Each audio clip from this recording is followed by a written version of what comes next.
about some loans and what the buyers are faced with right now. We're going to have Mark come up, go over a broker minute and some additional stuff. We have food in the back, so you guys always know when we hold our stakeholders meeting, you can have food. And it's sponsored by Matt and Jen and the whole Bay First crew today. So thank you so much for that. Appreciate it. Okay. So let's. Possibly it was Kevin Wool. It was Kevin Wool. It's Rachel's. It's Kevin Wool. Oh. Kevin. Oh. He's out gallivanting on yachts and stuff right now, so he couldn't be here. All right, it was me. But he's it's about somewhere time, in the Greg. Mediterranean on Billionaires Row down there. Mr. Wool is. Where's Valerie and Andrew? I know you guys are asking. Hawaii, all the girls know they're out there. So, yeah, they're on a beautiful trip for Hawaii. They'll be back next Saturday. So, Buell and myself are going to run today's show. Buell, it's your first time being up here. Are you nervous? A little bit. Are you? A little bit, yeah. You're about to see me in my element, though. This is where I get down. Yeah, well, we dressed alike for this purpose today. Didn't even plan it. At Resolution Realty. I'm taller. We always pay attention to details around here. All right, with no further ado, Mr. Mark Wilds, why don't you come up? We're going to start our broker minute, and we'll go from there. Let's give him a big round, guys. And yes, the microphone will be great. And hot mic. Hot mic. Yeah, I just wanted to bring up, probably many of you heard about this recently, about this realtor that got assaulted here in Las Vegas. Tell me a story, because I did not hear about this. Yeah, pretty close call. She apparently was showing houses and got in there with this crazy guy. Luckily, she was able to lock herself in the bathroom and call 911. And the police made it out there and knocked the front door open with a big sledgehammer and caught this guy and arrested him. But it's something to really think about. You got to be careful. Yes, Amy? Was it a squatter or someone acting as a client? No, I understood it was set up to be like somebody wanted to see a house, like they were a buyer, you know, or a looker, huh? It was an open house. Was it? Okay, no, even worse. And so that's one thing you want to really be careful about. And even you manly men holding these open houses, you don't know what these people are going to do. One realtor that got killed a few years back, there was a couple, a man and a woman. And I mean, what would you expect? You know, thought they were just a man and wife looking at a property and wound up killing this gal. So you want to really be careful. I don't recommend sitting in open houses alone if you can get somebody to come along with you. Two's better than one, that's for sure. But just really be careful and let people know if you're going to show property, when you're going to be there, when you're going to get back, and be careful because you only got one life. But if you're doing an open house, get one of our loan officers to say. There you go. Safety in numbers. There you go. Or pack a big iron on your hip, something. Yeah, we do have a lot of new agents that like to shadow seasoned agents on open houses, so that's always really good to do.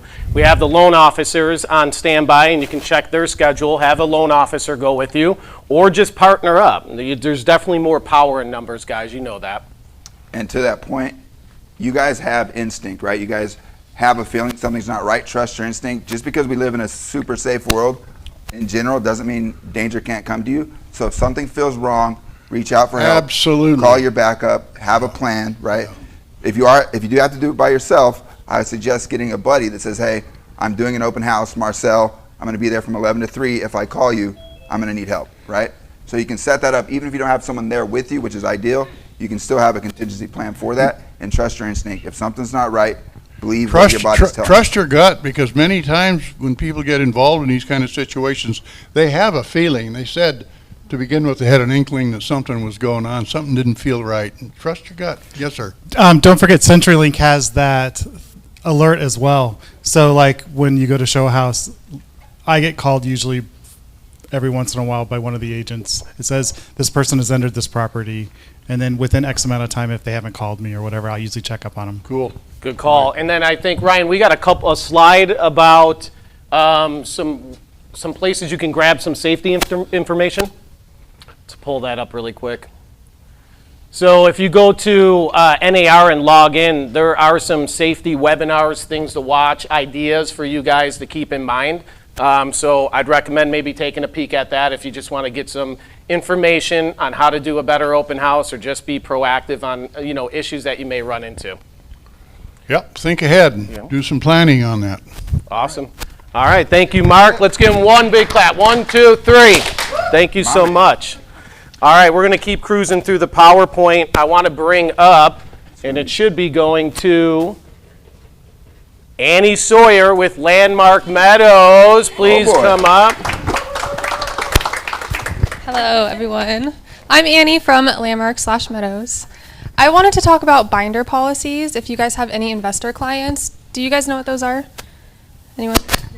Yeah, it's really just common with investors, and if you're not flipping homes, you might not know about this, but if in the event it comes up, Annie, why don't you explain what that is? So a binder policy is when, I'll just use you as an example. Please. Say you're purchasing a house and you want to do a binder. You would pay 10% of the owner's policy, which is good for 2 years, and then when you go and sell it, it's just the difference of the owner's policy. So I actually have a deal where the guy bought $140 for the binder, which is pretty cheap, and he's selling it, and his owner's policy would be $1,400, but it's actually $0. So he's saving $1,400 right there. Yeah, and the way it works, this is how you kind of role play this, is I buy a house today, and I close with Annie over at Landmark Meadows. Why I'm refurbishing the house and then I'm getting it ready to go to market, when I put it back under contract and I flip it, I make sure that the escrow goes back to Annie. It has to. It has to, so she can implement that binder, and she'll save me $1,500 on my flip because we set that binder up originally. And so the binder is only good for 2 years. If it's approaching that 2-year mark, you can purchase it again for another 10%, and then it's good for another 2 years. So if you need more time for the flip or you're waiting for the market, your client can do that as well. Beautiful. Any questions on maybe the house flipping, binders, insurance with the title companies? We got one over here with Amy. Does it make any difference if I have a binder on one of my properties? Does it make it, thank you. Does it make a difference on like the sales price that you purchased it at versus the sales price that the new person would be purchasing it at? Yeah, as so far as the binder? that's what determines the owner's policy. So it'd be, the owner's policy is based off the sales price. So you would just subtract the two owners' policy, and that's what you would pay for your policy. So it would be on the resale at the higher value the home's selling at. That's where that discount's applied, so it saves you money. You nodding your head, yes, Lynn? You got that? Got it. All right, perfect. Yes. I also wanted to thank everybody for sending business over to Landmark Meadows, our preferred title company. You guys have been rock stars. Right now, going through the market that we're in, we've seen no decreases in our transactions or our escrows going over to Annie. So it's been pretty smooth sailing. Yeah, you guys have been great. So thank you so much. I truly appreciate it. Are we pretty much the best group that you work with in Vegas? Obviously. Pump that jam up. Well, we appreciate you coming out every week and working with us and everything that you do. So one big clap for Annie, please. Thank you so much. Ethan, let's pull up the next slide, pretty please.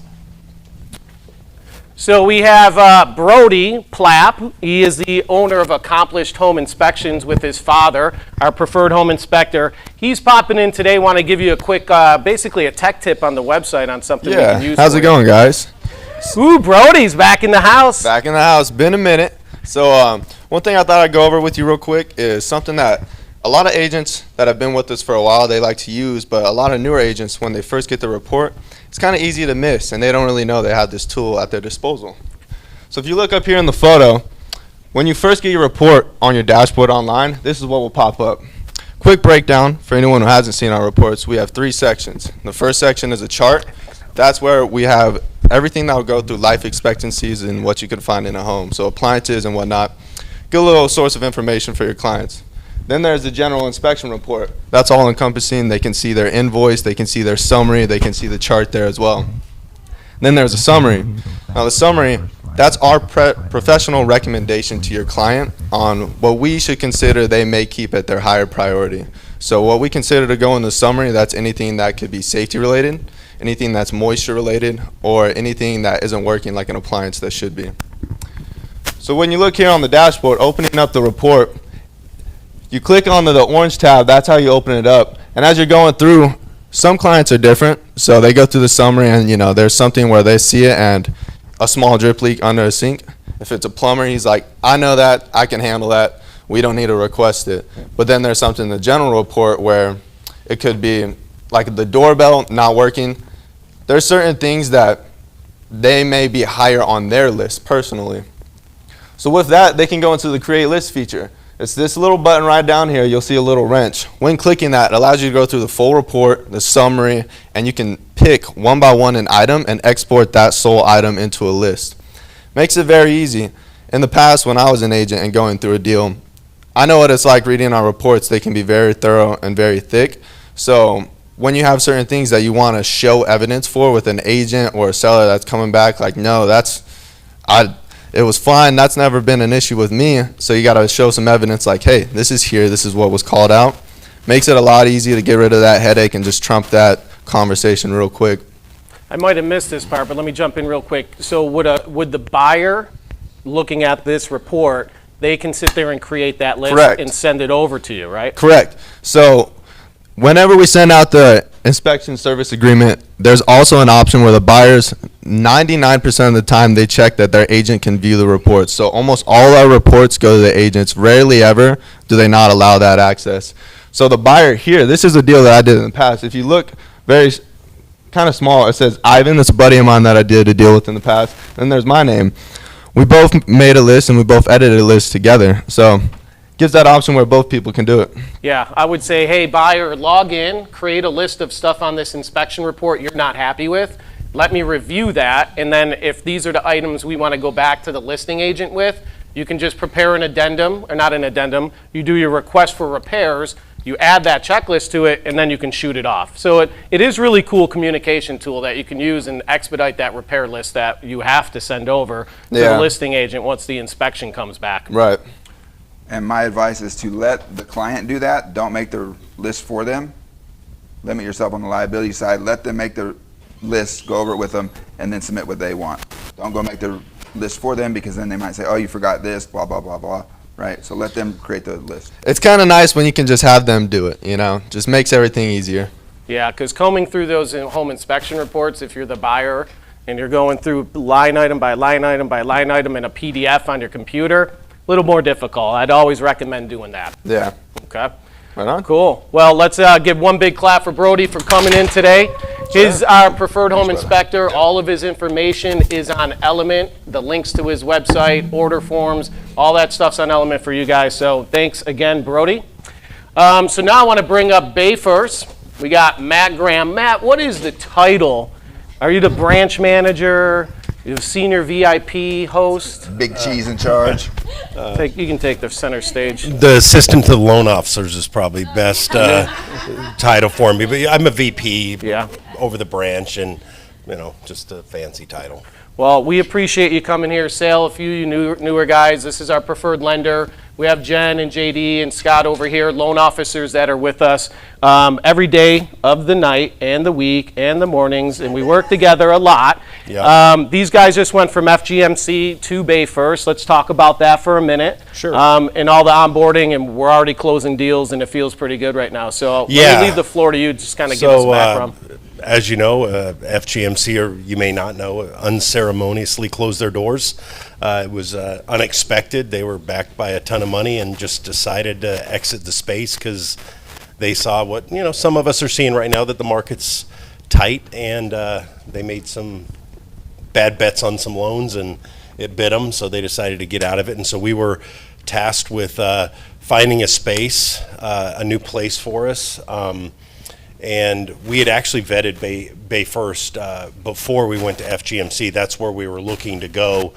FGMC came in. It sounded like a better opportunity. Obviously, hindsight and being 2020 and all, it wasn't. But it's something you can't control, correct, which is a big thing, because a lot of these big mortgage companies or these funds decided to lay off a lot of people in the companies. Six-figure, or over 100,000 people in our industry have been laid off. And Loan Depot announced the other day they're going to get rid of another couple thousand, and what we thought was going to be a 20 or 25% contraction in the market due to refinances going down is really looking like 50% towards the tail end of the year. So if I'm sitting in one of these guys' seat, or somebody at home, like, that sounds scary. But what's the reasoning behind these guys and these layoffs and closing their doors? Is it really scary, or is it something that happened just a couple years ago that is kind of playing its role now? Yeah, basically what it is there's, just to give you an idea of the volume of the mortgage industry, which relates to realtors as well, there's never been a year that they've done in the 3 trillions, but in 2020 and 2021, it was 4 and 4.1 trillion. The next closest year besides that was 2.3 trillion.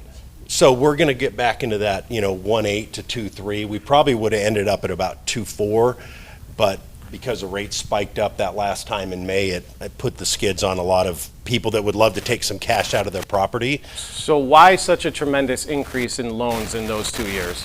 Rates, and tons of buyers, which there are even more buyers coming of age right now than there were, but people are just kind of sitting on their hands a little bit, and which will kind of lead us into our next topic of when we think things are going to start to turn around. So rates dropped dramatically, right? They're in the 2.8% range. So there's a ton of buyers and loans coming to market. And then also, there was a lot of homeowners who were also refinancing their houses. So that was a big boom that we seen for those 2 years. Now all these mortgage companies are just going out there and adjusting, saying this is not what we're going to see going forward. Let's get these books cleaned up. Let's move employees off. Let's be ready for just the normal market. How many people do we really need to do that? And now it's going to start normalizing. And that's kind of what we wanted to go into next, right? Yeah, and so what we've seen over the last 30 days is the impact of the last Fed raising of the rate 75 basis points has actually started to stabilize long-term interest rates, because we talked about it in the last meeting. If I'm a bond trader, I'm trading money for people who have $100 million, $1 billion, and they're going to put 10 or 20% of their money into something to protect their wealth. Well, if a mortgage bond is returning 4%, but inflation is 9%, that's eating 5% into their money. So with the Fed raising rates, the bond traders, the more they do it, the more they'll feel like, all right, if I buy a 30-year bond now that's returning 4 or 5%, they'll get inflation pushed back down to 2 or 3, and then that's going to net my client next year 1% or the year after, and then they'll be doing that wealth preservation with the 10 or 20% of their wealth they had. That's why people buy treasuries and mortgage bonds. It's not to get rich, it's to try to hedge against inflation, and right now it's just not a good bet, and they felt like the Fed wasn't aggressive enough with their first quarter point increase, or then the 50, but this 75 increase, and then the one that's coming up in the next couple days, you may see a short-term spike in rates, but then it's just going to come right back down. And my opinion, and more importantly, the opinion of people that make money doing this, trading mortgage-backed securities and treasuries, is sometime around October 1st, you're going to see rates start to normalize and start to slowly come down the hill, and then we'll probably see some good pickups end of Q1, beginning of Q2 next year. And let me kind of jump in there. So that rate hike, when it went up to 5, 6, 6.5% right now, we've seen the buyer demand just go off a cliff. Yep. You guys are all feeling it. Homes are sitting on the market much longer. We're not seeing as many offers. Every buyer is just sitting on the fence right now. And that's okay. We know why. They're thinking the wheels are going to come off and interest rates are just too high for me to buy right now. And we had that big increase in values. So right now, everybody's on the fence, and we're seeing values start to come down. The Fed's going to release another update here in a couple days, and they're going to raise the basis point 75. What's going to happen is the rates are going to go up a little bit more. But now going into October, we're hoping we're going to see that little decline in rates. But how much could we possibly expect from going from like a 6.5 now? October, November, December, what would you think a rate would be? Just to get them back in that 5.25, 5.5 range by March would be good, because at 5.25, 5.5, we were all still super busy. It's when they literally in a 2-week period went from 5.25 to 6.75. It put the skids on everything. So if you figure a $400,000 mortgage, $34 for every eighth, they went up 12 eighths. That's $408 a month. That's a huge deal. And that's the difference between, being able to make ends meet and not. and it just was it was the tipping point. And we knew there would be one if rates went up enough. They went up more than anyone thought. No one was prepared for it, and you throw on top of that gas prices, grocery prices, and people were out $1,200-1,500 a month. So, consumers right now don't have a lot of confidence either. If you're describing everything that's going on in our economy, I'm going to wait till rates normalize. I'm going to wait till rates get a little bit better. Then I'm going to jump back into the pool of buying. And if we're thinking about what first and second quarter of next year, if things are normalizing and there's all this pent-up buyer demand, what we're going to see is a lot of buyers start coming back in the market and chewing up that inventory and going back down to a seller's market. So there will be, from now until second quarter of next year, if I am a buyer, that is what I'm saying is the purchasing window to get a property as cheap as you can in Vegas before we see this ride start going back up in quarter 3 and quarter 4 of 2023. You guys got to keep that in mind when you're on your prospecting calls or talking to buyers. You got to get them prepared to start buying within the next 6 months, and they're going to be pleasantly happy with the rate and the value they get, and the fact, guys, that all these sellers who are sitting on the market right now will give the right arm to you, closing costs, they'll pick up their inspections, and Seller credit 3% of the purchase price the other day. yeah, seller credited 3% of the purchase price to the buyer's closing costs. So if I was a buyer sitting on the fence, I don't want to miss this boat. That's why you guys should be excited about the information we're bringing. This is how to really invest. This is really how to buy and when to do it. Sorry to take the stage from you. No, and then just a couple things. To that point, if you get in this market, because we've swung to the buyer's side, if you get 3% on a $400,000 purchase, that's $12,000. That covers 30 months of that $400 increase you've seen due to rate. So if a client can get in, keep that money in their pocket, they'll be more likely to jump in, because during that 2.5 years, guess what? We're probably going to be able to get them refinanced, and then they get the best of both worlds. So. And let's be prepared. We're not going back down to 3.5%, 2.8%. No, we're going to go probably to 4.5, which is historically fantastic. I've told you guys numerous times, from 1971 to 2009, rates were between 5 and 18%. We never saw sub 5 for 38 years. And then we've seen pretty much sub 5 all of the last 13, and other than a couple little blips. Pre-COVID, they were about to hit 5. And then obviously the Fed pushed rates down by buying extra billions and billions of dollars worth of securities. One thing I want to point out, two things actually before we wrap up, just so I don't forget. We're licensed because we work for a federally chartered bank in all 50 states. All of our loan officers can do loans in every state, so your friends and family across the country, they can take great care of them. If you're referring someone to a realtor in another market, you can still stay tethered to your client through communicating with the crew over here. And then the other thing about being with a federally chartered bank is we have some of our own products. So right now we have a 5-year ARM, 10% down. You only need a 700 FICO score, and the rate is 5% on a 7-year ARM, no points. That means they qualify at the 5%. The rate's not going to change for 7 years, and most interest rates, peaks and troughs, are about 4.5 to 5 years, so they'll be able to refinance most likely during that time. And even better, on a second home, 20% down, we do 5.25. And if anyone knows what happened in the second home market, right now a second home, if you have a great FICO, is like 6.75 with 2 points because of all the hits they put on buying them. Because basically they realized most people buying a second home, it's just going to be an investment property through Airbnb or something. So we can get them in 1.5 points below market and no points. So great products for you. So there is more buying power than you may know. Your buyer may be peaked and capped out and you can't get them into a property. I urge you to contact our lenders, sit down and see what other additional products are out there, because it could be a win-win situation where you can get them financed. Bay First is already closing loans. They have great products, great service. All the loan officers are happy with the underwriting process and what's going on. We boarded the 11th of July. We've funded 9 loans already. We have 4 more at docs and 3 more approved ordering docs. I mean, they're coming along. They are. So everything's set up for success. You guys have questions, please reach out to them. I want to bring Greg Martin up.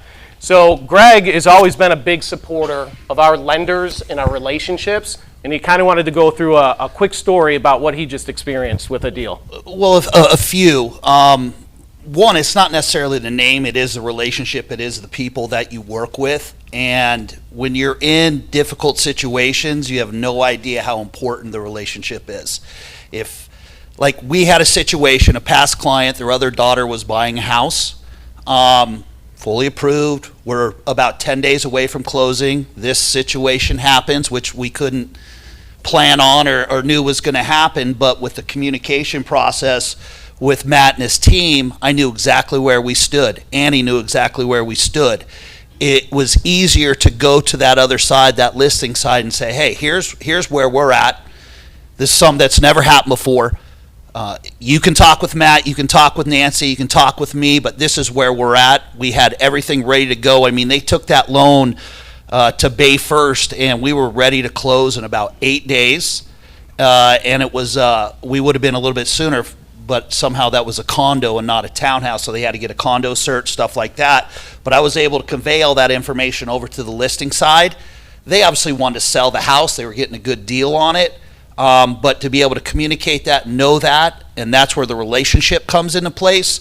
I know, like, when you're with a lender that doesn't answer the phone, that doesn't really communicate a lot, that makes it difficult, and that could have made that situation real bad. So I always try with my clients, and we have one right now that is getting prepared to buy. We just have to find the property.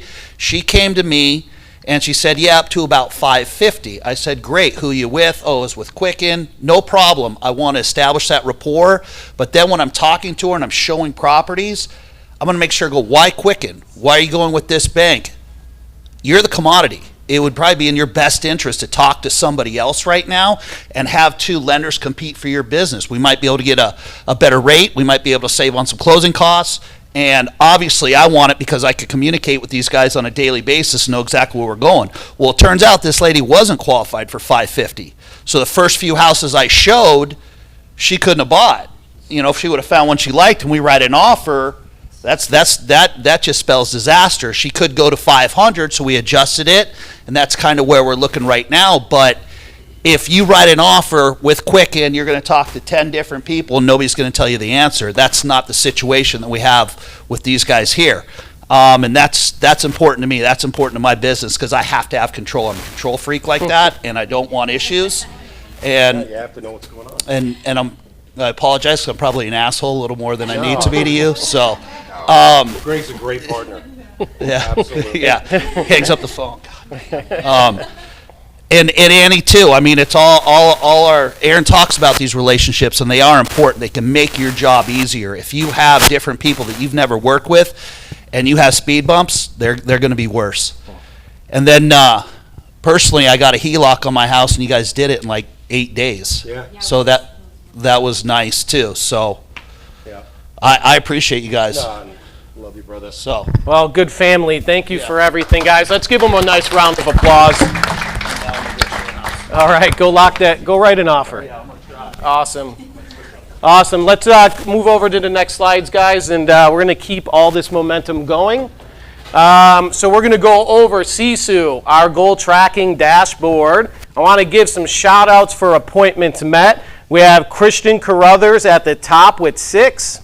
We got Jenny Ramirez with 4. Amy Meadle coming on the board with 3. Brittany with 3. And Stephanie with 3. A big round for these guys.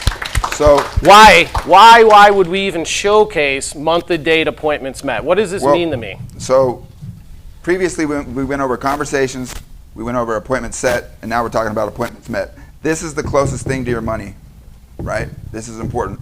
Getting appointments met and getting in front of people and being influential. So if you look at these people on this list, you will notice a common theme that they are actually doing business. They are closing deals. They are writing offers. They are getting listings, right?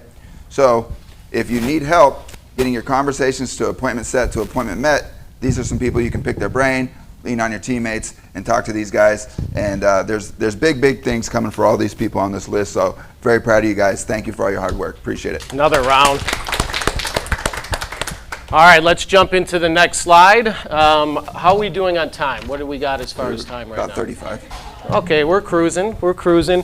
So, guys, we always tell you that reviews are very important, and we got an amazing review from Brittany's client. So, Brittany, great job. You obviously provided really excellent service, and we got a review. So, what do we have here, Bill? We're going to see my public reading skills on display. I don't know where to start. Brittany is an incredible real estate agent with a bright and warm personality. I concur. I am so glad I found her during my difficult search for a rental for my family and me. Brittany made herself accessible and did all she could to meet everything we were looking for in a property. With her patience, hard work, she successfully landed us a home that was better than we could ever hope for. I'm so grateful and I am sincerely looking forward to working again with Brittany in the future. I hope everyone gets a chance to find a home with her. Thank you, Brittany. Good job. There's a lot of personal touches in that review and a lot of emotional connection. Finding a home is a very personal process, and you can see that in that Brittany took the time to learn her client and to service her needs and be that connection. So that's a lasting bond that's going to pay dividends in the future. And I'm going to put you on the spot with your amazing training over here. When you saw that review go on to Zillow, what was the first, give me 2 things that you did. I wrote a review, or responded to the review. Okay, right there. Yes, That's the responded. first thing. Respond to your reviews. There's some of the top producers in the entire country still do not do it until they realize, oh, I should be doing it. So great job, you responded. And what could possibly be the second thing you could have done with that client? Send them a thank you. Yes. Yes, which I did, write them a handwritten note thanking them for their business and mailed it to their address. Beautiful. Yeah. That's what I'm talking about. That's a perfect opportunity to thank your client with a card or pick up the phone and say, hey, just think about me in the future if you have any potential referrals to send over. And all that shines online. So great job, Britt, and good job on being put on the spot. I was worried for a second. Make me look bad. I think So- we're going to jump into club. Kira. Kira's not in today. She's out showing homes. So what do we got for book club this week? Duct tape marketing, 2 p.m. on Wednesday. So as Kira always says, you don't have to read the book to get benefit and value out of it. It's also a great chance to get camaraderie with people in the office, come in and talk about ideas and what people are seeing in their business. So that's a marketing book there to help you get more clients and prospects. So Yeah, come and join us. we always promote books here, guys. There's a lot of different changes shifting with the market, and when they bring a book to book club, it does resonate for what's going on right now and to help your business. So participate if you can. It's on the Team Up calendar. Correct. And you're doing a fabulous job today, by the way. That's all I do. You know what? I think Andrew and Val are going to be a little jealous. You're out of here. All right, let's skip over to the next slide. We got a pro tip. Let's skip to the next slide on this.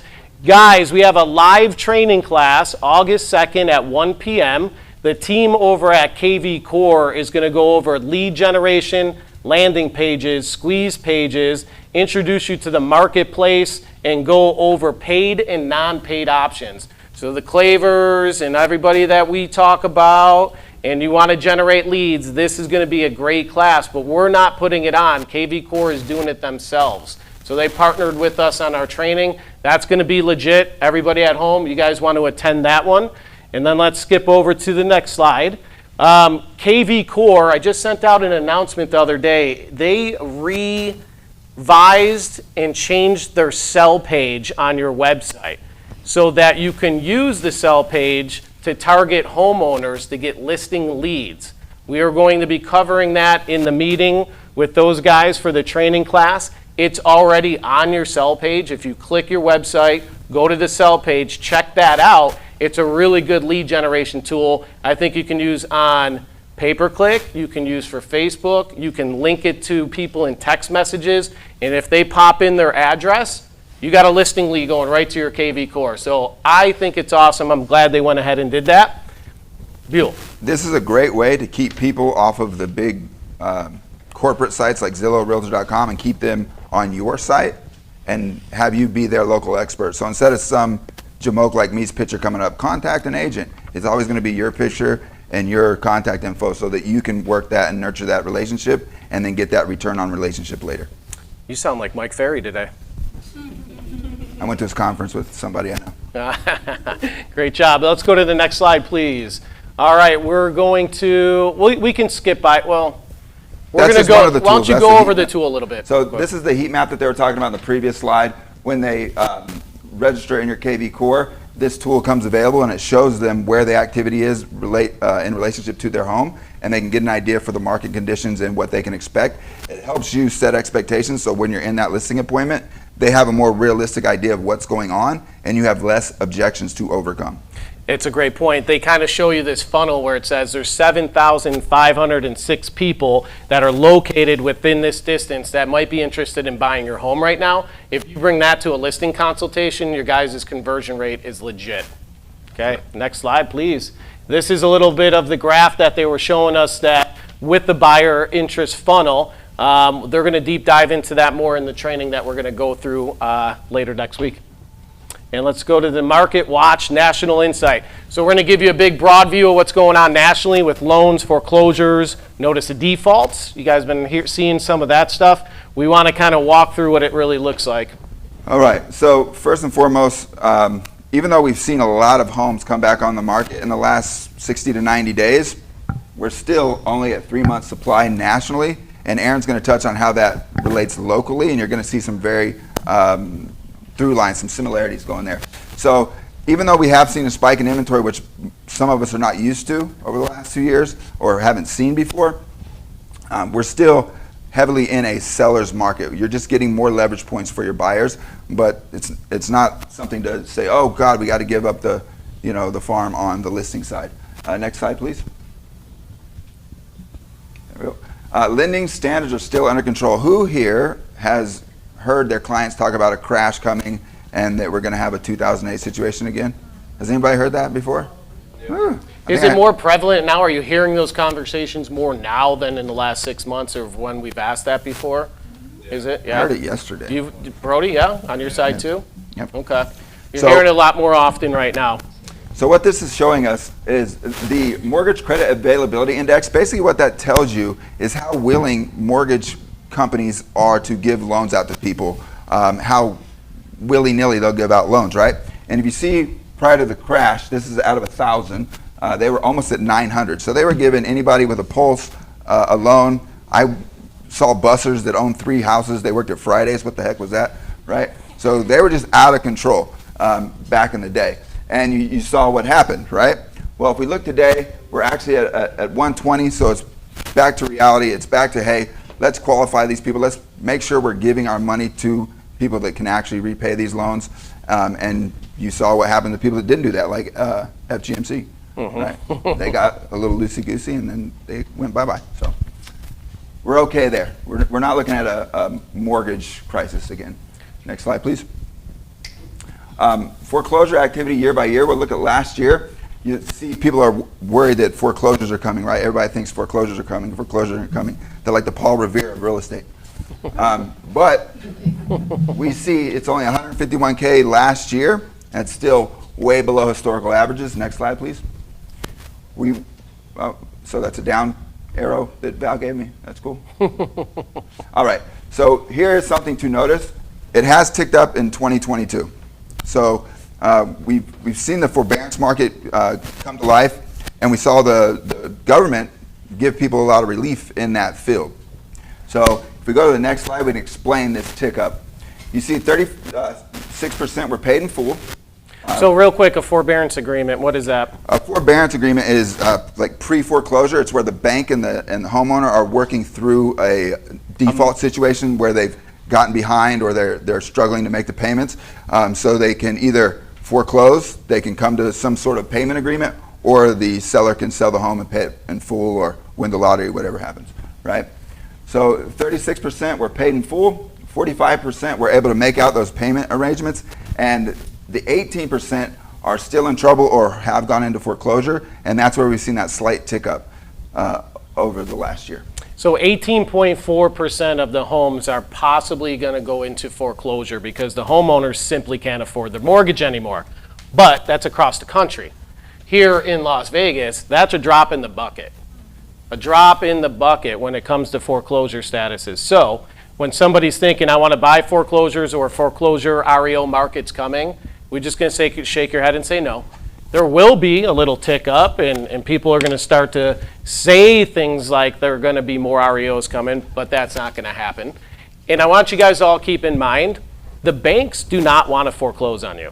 They don't want to foreclose on homeowners. Worst case scenario, if somebody's not making payments and they may be upside down on their mortgage a little bit, they can do a short sale or a modification and just sell out of the property. Banks don't want to take them back and relist them. So again, we're going to stay away from the foreclosure talk. We don't see anything coming down the pipe that looks like that. Next slide. So foreclosure activity across the United States continued its slow, steady climb back to pre-pandemic levels in the first half of 2022. While overall foreclosure activity is still running significantly below historic averages, the dramatic increase in foreclosure starts suggests that we may be back to normal levels by sometime early 2023. All right, so you saw where we were below and we started to come up. They think that we're going to get back by early 2023. I wouldn't be surprised if there's government intervention in that space again, so just keep your eye on that. What I like about all the data, the loans, everything we're talking about, this is kind of like a blip in the map. 6 months goes by really fast, and we just came off this hot ass market, right? And then all of a sudden, things got turned upside down. But now, it's not like this is going to be the state that we're going to be in for a long time. It looks like a lot of this is going to start to kind of normalize going into the end of the year and the beginning of next year. So that feels good to me, that we're not going to be sitting here talking about some sort of crisis for a long time. Things will unwind and keep moving, and that's where we're just going to be the professionals crushing real estate. And keep in mind, these are all national insights. I don't know if you guys realize this or not, or it may not feel this way, but Nevada has actually had one of the best economic recoveries in the country, sometimes rated the best economic recovery in the country. So we're going to have a little bit different things to deal with, and Aaron's going to touch on the local data in depth, but just keep that in mind when we're talking about local versus national, that we're actually better off than a lot of people in the country right now. Good call. Months inventory homes for sale. So we have a buyer's market at the top, that gray, over 7 months. Seller's market is below 6 months, and a neutral market would be 6 to 7 months. Today we are still right smack dab in the middle of a seller's market. So that's where we're at. There's $100 for whoever can tell me how many months supply is on the market right now. 3 months. What? nailed it. He nailed it. I owe you $100, so I'll get to the ATM real quick. Great Here's job. Craig. 2.9 months supply, 3 months of supply right now. We always say basically 6 months supply, you're starting to move into a solid buyer's market. We're 3 months supply, nice work. It's still a seller's market, but the homes aren't moving right now, so it kind of feels like a buyer's market at the same time because you can get all these concessions, which is an oddity we don't see very often in our market. So keep in mind, though, it is still a seller's market, and pay attention to those numbers. Good job to the crew. So we're going to move into local insight with the wizard, Mr. Alessi, on Well, all the local. Thank you for the stuff, introduction. yeah. I'm a wizard of the market conditions. And guys, this is the trend lines that we've been seeing for a while. You can see in the red is a stable market where there's over 6 months supply. Right now we're at 2.9. You can find all of our market watch stats on Element, log in, grab the spreadsheet, and you can look at everything. So right now, 3 months supply. Back to you, Bill. I think Craig just looked at my PowerPoint earlier. That's messed up. I'm taking my money back. Don't appreciate you cheating, Craig. All right, let's take a look at what's next. So this is our total new listings along with cancellations. Now, first thing you want to think about when you're looking at this is cancellations. Why do we not see up or down, up or down, up or down? It's remained stable. People who are going in contract are closing, and we haven't seen this big, huge spike of cancellations, which is good. It just means people in escrow are closing. Everybody feels confident that when they get into escrow, they want the home still. If we were seeing spikes in here, it'd make things a little bit more nasty for us, but it's not. there's always a percentage of the market that cancels. You never get away from that. So that's right around the 200, 225 cancellations that we see per week. Now, new listings and total new listings have been climbing. Just a few months ago, we were averaging 800 homes. We just hit a record high of 1,800 homes in 1 week. We have not seen that before. And 1,552 of those new listings are brand new to market. That's why we're seeing all of our listing inventory and our agents increase right now. A lot of people are going to market. Is now the time to sell? Usually in the cyclical years, you'll see in the summer and spring months, a lot of people do rush to market. So we're seeing that with the low buyer demand right now. Questions on inventory, guys? Any questions on the supply or listings that I can answer for you today? Sal? Not yet? You still thinking? Okay. Cool. Well, let's move to the next slide then, and we're going to look at total inventory. We went from 2,000 homes to 8,000 homes in the matter of a few months. 2,000 to 8,000. If you had to guess, by the end of the year, how many homes do you think we're going to have on the market? 10,000 and 14,000. 12,000. So a couple guys that I've talked to that are in the real estate industry at a high level are saying we'll probably be about 10,000 homes. If we stay at this rate, I think we're going to be closer to 12,000 homes, and then I think that's going to be the peak of the inventory. So we're going to watch and track that, because if another 4,000 homes go on the market, there's going to be significant price reductions, lower values, and that's where I think the feeding frenzy is for your buyers, is to come in and start swooping up that inventory when we start rolling in the Q1 and Q2, like we were talking about earlier in our training today. So next slide is going to show you the buyer demand. So we had sold 759 homes. Not bad. That's about typically what we see. We had under contract go from 700 to 901. That's good. We didn't see that for the last few weeks. And then we saw the cancellations remain same. So it was really, really slow, and it kind of feels like people are starting to creep out and buy again, because these numbers are starting to swing up on the contracts overall coming into the market. So it's a little bit of a better feeling seeing some of the buyer demand come back right now. Next slide, please. Price reductions, guys, went from 225 to 2,000. I've never seen this in my career ever. It's pretty wild. I think a lot of those price reductions are small, because if you reduce your price of your home by $5, it shows up. And then there was a lot of overpriced properties. Those guys are reducing, but now the time is happening where it's getting a little ugly out there. And I'll give you an example. I have 4 homes that I'm flipping. They're all renovated. They're all under $400,000. They've all been on the market for 4 weeks, and I've gotten 0 offers, and I've gotten like 3 showings. These are good assets. Single story, 3 bedrooms, 2 bath, under 400. Usually, boom, that thing's gone.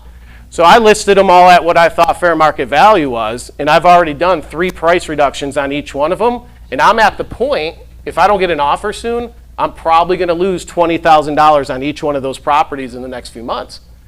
Reality starts to sink in. When you're house flipping and buying, these are the risks that you take. So you got to be conscious of that if you're an investor. But it's also partly of what's going on with the market. I need to be patient. And I hope I see that buyer demand come back a little and I get a couple offers and I'm good. That's what I potentially think is going to happen. We got to think about that when we're working with our clients. But 2,000 price reductions, that's pretty high, guys. Only 400 of them are yours, right? Only 400? I wish. I really do. All right, let's jump over to the next slide really quick. Remember that 275 and under, we had 7 homes. We got 36 homes. So yeah, we're pumping up the jam there, guys. I'm just kidding. It's still going to be tough. 275,000 to 500. We've been going up crazy in that inventory. So now there's about 3,000 homes in that price range when we only had, 700, 800. So if you got buyers in the 275 to 500 range, a lot of options out there. And I've seen a lot of people writing offers $20,000, $30,000 below list price and getting the deal. So again, it's a good reason to get out there and buy. On the next slide, we're doing 500 to 1 million. We're up to 3,000 homes in that segment as well, and we were trending about 1,000 homes before. So you can see all price segments are kind of taking that same increase in levels of the inventory, and it's just going up and up right now. In the 1 million to 1 million plus, there's 800 homes. We have 16 months supply in the luxury market. Luxury market's taking the biggest hit right now. A lot of people who are business owners or operate with funds and cash that are in Wall Street, usually buying the $1 million plus range, they're all on the sidelines right now, and we're seeing this inventory go up. So if you had a house worth $1 million or a little bit more, or 800 or a little bit more, you're probably like, that sucks. But I do see this stuff swinging back. I think there was a question. Jeff? Has Gene Simmons of the band Kiss come to his senses yet? I hope he's one of those big price reductions in that list we just seen. Say that again, Angel? Bitcoin? Oh, really? Good luck with that one. Oh, boy. All right, so moving right along here, we're getting short on time. Yep, we'll keep cruising. So we're going to put our new listings up here. We don't have time to go through every one of them, but I want you guys to take note of something here while we're prospecting. These are open house opportunities. We're getting more and more of these. You guys want to check your signs out early, identify your property early. There's only 11 sets of signs, okay? So identify your property early, set it up with Ethan early, get your prospecting in, and make sure you're doing your work ahead of time so that you can have the most successful prospecting time and taking advantage of these new listings. So on the new listings, there's 13 of them. So you guys can circle prospect, open houses, generate leads from KV Core and Facebook and pay-per-click. We have listings here, not a lot of brokerages do. Take those and leverage them for your business. And please, please, please, if you're gonna do an open house, let's say it's Monday, and you're planning on doing an open house in the weekend, give Ethan a couple days notice minimum to check out your signs, get everything placed, do your prospecting, and make sure before Friday hits, everybody is aware you're doing an open house, when you're doing it, and everything's checked out, like Buell just fantastically mentioned. So, and great job, by the way. That was the first time in the last few months that every single open house sign was checked out. So you guys are hustling. Big round for that. Keep the hustle up. Next slide, please. Real quick. Yes, ma'am. We just did a price reduction last night on one of my Henderson listings. It's the one on Chelsea, down to $516,000. And for those in working with the lower price brackets, I've got one coming up. It's a 1952 build. They're getting it totally repainted. It's got new roof, new AC, etc. It's going to be around $330,000. When do you plan on going live? We're getting painting done this weekend, so it should be by next week. All right, good job. Great job on the listing. All right, so we got some KV Core training coming up today, 11:30 a.m. with Aaron Alessi. We have the Wednesday dialogue training from ERS with Logan. They're going to be going over your sphere of influence objection handling. So that'll be interesting. Sphere of influence is obviously your most influential group of prospects there. Thursday, we have seller boot camp with yours truly. And we have an investor workshop with Aaron again. So Aaron's week is full of training this week. Yeah, I'm excited. KV Core, bring your questions. We're going to go over some of the basics, then go over some of the lead generation they have. I want to talk about how you prospect through the categories in KV Core. And then the investor workshop, it's basically part 2. So if you missed part 1, you can still come to part 2. If you attended part 1 on the investor workshop, please come back. I'm going to keep going through that slideshow and teaching you everything about house flipping. I'm going to be wearing my drill sergeant outfit for boot camp, so. Okay, that'll be pretty cool. Sweet. I'd like to see that. Polished boots and everything. Oh, nice work, nice work. All right, and then let's see, the video room's going to be done here shortly. I'm waiting for Jeremy to get back to me. Mark's here 10 to 2, and I think we're in pretty good shape on QuickBooks with Ryan. So you guys have all did a great job of getting that stuff done for us. And then we wanted to move over to, we got a few minutes left, we wanted to give a shout out to a couple of our agents. So I would like to introduce Craig and Craig to the back. Buell, you want to come with? Yeah, I'll do it. So we decided to bring you two gentlemen up. For what reasons, Buell? Well, as they've come on to the brokerage, they've dedicated themselves to being part of the culture, prospecting, lead generation, obviously knowing their market stats, and they've shown what a team can do for each other by supporting each other and being there, not only for themselves, but for the rest of the brokerage. So a huge shout out to you guys. Go ahead and ring that bell for me. I appreciate you guys' hard work.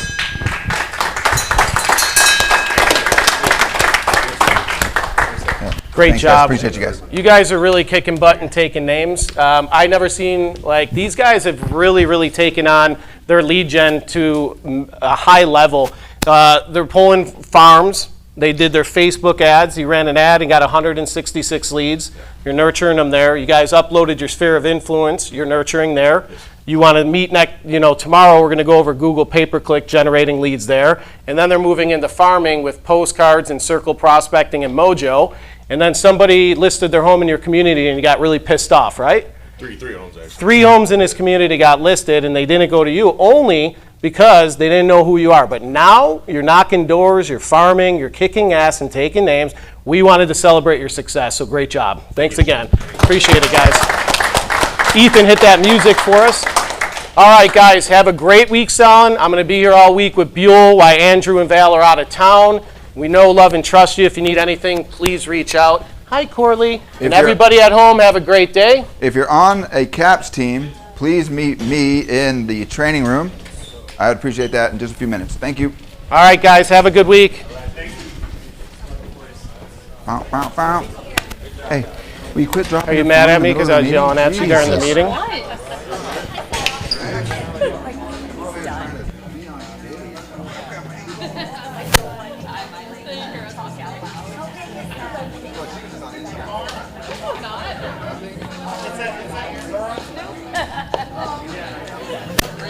Where were you yesterday? I got stuff with an emergency. I really couldn't make it.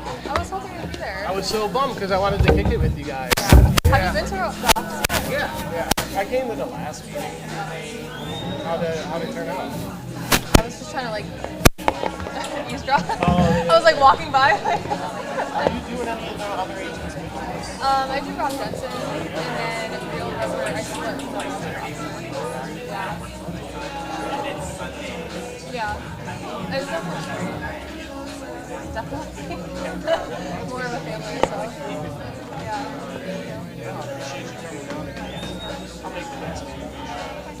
All right, have a good rest of the day. Sal's gotta take off and go to the next game. Yeah. Good one, came down.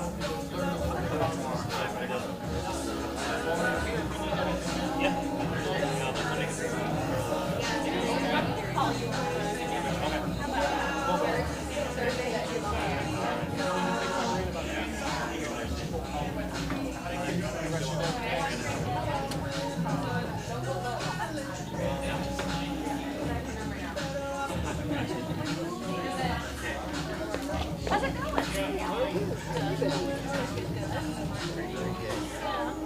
Enjoying the hot summer.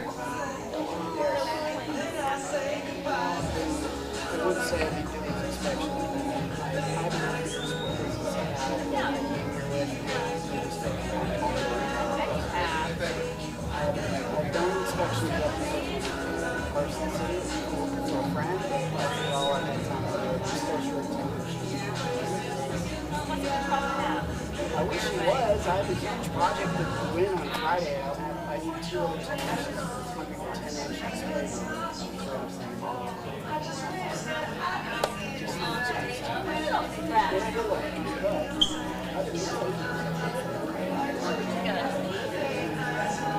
I've got some family in town, so I've been kind of like running around and doing stuff. My sister's from Mexico. She's coming back for visiting with her. That's just a lot of moving parts going on right now.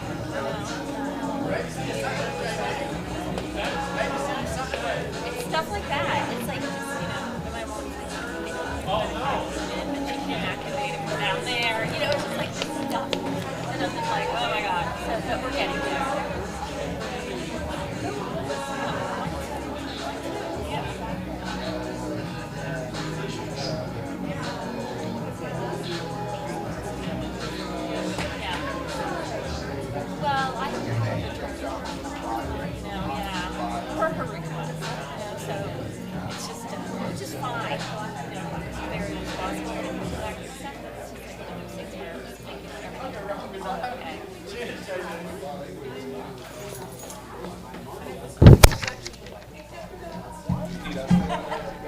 No, it's all good. Families as well. No.